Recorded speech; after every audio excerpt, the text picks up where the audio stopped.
Sejam todos bem-vindos ao canal Companheiros da Luz. Leitura e estudo do livro O Consolador. Obra ditada pelo Espírito Emmanuel ao médium Chico Xavier. Exame da segunda parte, denominada Filosofia. Perguntas de números 232 a 238. Iniciemos então a leitura do questionário de subtítulo. Quarto, Iluminação. Item, Realização. Pergunta 232. Em matéria de conhecimento, onde poderemos localizar a maior necessidade do homem? Emmanuel. Como nos tempos mais recuados das civilizações mortas, temos de reafirmar que a maior necessidade da criatura humana, ainda, é a do conhecimento de si mesma. Pergunta 233. Por que razão o homem da Terra tem sido tão lento na solução do problema do seu conhecimento próprio? Emmanuel. Isso é explicável. Somente agora, a alma humana poderá ensimesmar-se o bastante para compreender as necessidades e os escaninhos da sua personalidade espiritual. Antigamente, a existência do homem resumia-se na luta com as forças externas, de modo a criar uma lei de harmonia entre ele próprio e a natureza terrestre. Muitos séculos decorreram, até que lobrigasse a conveniência da solidariedade para enfrentar os perigos comuns. A organização da tribo, da família, das tradições, das experiências coletivas, exigiu muitos séculos de luta e de infortúnios dolorosos. A ciência das relações, o aproveitamento das forças materiais que o rodeavam, não requisitaram menor porção de tempo. Agora, porém, nas culminâncias da sua evolução física, o homem não necessitará preocupar-se, de modo tão absorvente, com a paisagem que o cerca, razão pela qual todas as energias espirituais se mobilizam, nos tempos modernos, em torno das criaturas, convocando-as ao sagrado conhecimento de si mesmas, dentro dos valores infinitos da vida. Pergunta 234. Que dizer dos que propugnam leis para o bem-estar social, por processos mecânicos de aplicação, sem atender à iluminação espiritual dos indivíduos?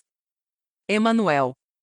Os estadistas ou condutores de multidões, que procuram agir nesse sentido, em pouco tempo caem no desencanto de suas utopias políticas e sociais. A harmonia do mundo não virá por decretos, nem de parlamentos que caracterizam sua ação por uma força excessivamente passageira. Não vedes que o mecanismo das leis humanas se modifica todos os dias?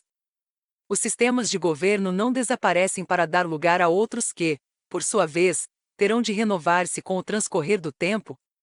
Na atualidade do planeta, tendes observado a desilusão de muitos utopistas dessa natureza, que sonharam com a igualdade irrestrita das criaturas, sem compreender que, recebendo os mesmos direitos de trabalho e de aquisição perante Deus, os homens, por suas próprias ações, são profundamente desiguais entre si, em inteligência, virtude, compreensão e moralidade.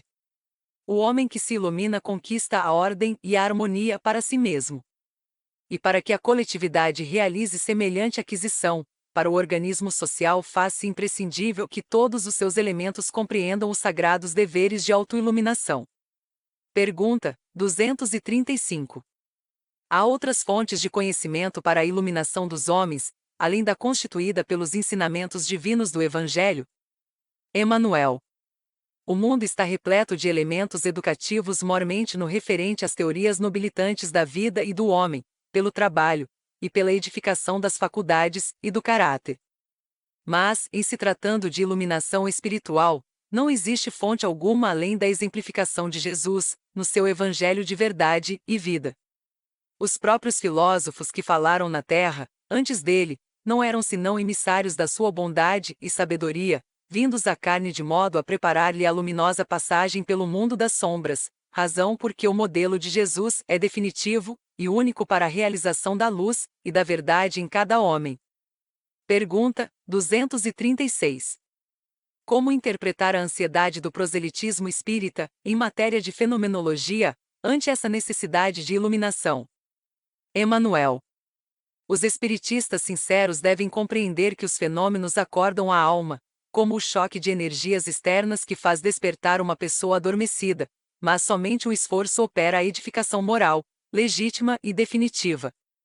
É uma extravagância de consequências desagradáveis, atirar-se alguém à propaganda de uma ideia sem haver fortalecido a si mesmo na seiva de seus princípios enobrecedores. O Espiritismo não constitui uma escola de leviandade. Identificado com a sua essência consoladora e divina, o homem não pode acovardar-se ante a intensidade das provações e das experiências. Grande erro praticariam as entidades espirituais elevadas, se prometessem aos seus amigos do mundo uma vida fácil e sem cuidados, solucionando-lhes todos os problemas e entregando-lhes a chave de todos os estudos. É egoísmo e insensatez provocar o plano invisível com os pequeninos caprichos pessoais. Cada estudioso desenvolva a sua capacidade de trabalho e de iluminação, e não guarde para outrem o que lhe compete fazer em seu próprio benefício. O Espiritismo, sem Evangelho, pode alcançar as melhores expressões de nobreza, mas não passará de atividade destinada a modificar-se ou desaparecer, como todos os elementos transitórios do mundo.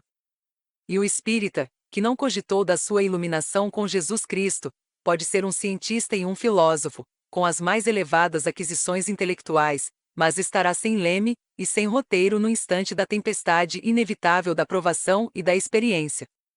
Porque só o sentimento divino da fé pode arrebatar o homem das preocupações inferiores da terra, para os caminhos supremos dos páramos espirituais. Pergunta 237. Existe diferença entre doutrinar e evangelizar? Emanuel.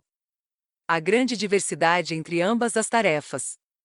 Para doutrinar, basta o conhecimento intelectual dos postulados do Espiritismo.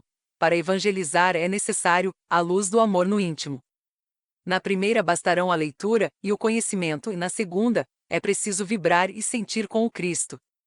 Por estes motivos, o doutrinador muitas vezes não é senão o canal dos ensinamentos, mas o sincero evangelizador será sempre o reservatório da verdade, habilitado a servir às necessidades de outrem, sem privar-se da fortuna espiritual de si mesmo. Pergunta 238.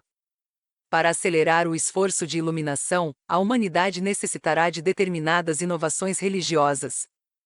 Emanuel. Toda inovação é indispensável, mesmo porque a lição do Senhor ainda não foi compreendida. A cristianização das almas humanas ainda não foi além da primeira etapa. Alguns séculos antes de Jesus, o plano espiritual, pela boca dos profetas e dos filósofos, exortava o homem do mundo ao conhecimento de si mesmo. O Evangelho é a luz interior dessa edificação. Ora, somente agora a criatura terrestre prepara-se para o conhecimento próprio através da dor. Portanto, a evangelização da alma coletiva, para a nova era de concórdia e de fraternidade, somente poderá efetuar-se, de modo geral, no terceiro milênio. É certo que o planeta já possui as suas expressões isoladas de legítimo evangelismo, raras na verdade, mas consoladoras e luminosas. Essas expressões, porém, são obrigadas às mais altas realizações de renúncia em face da ignorância e da iniquidade do mundo. Esses apóstolos desconhecidos são aquele sal da terra, e o seu esforço divino será respeitado pelas gerações vindouras, como símbolos vivos da iluminação espiritual com Jesus Cristo, bem-aventurados de seu reino, no qual souberam perseverar até ao fim. Chegamos ao final da leitura deste questionário. Não percam a leitura do próximo da segunda parte, Filosofia, de subtítulo 5º, Evolução. Item, dor. Obrigado por apoiarem nosso canal. Curtam, comentem, façam a sua inscrição e compartilhem. Boa reflexão e que Jesus abençoe a todos. Deus, Cristo e caridade.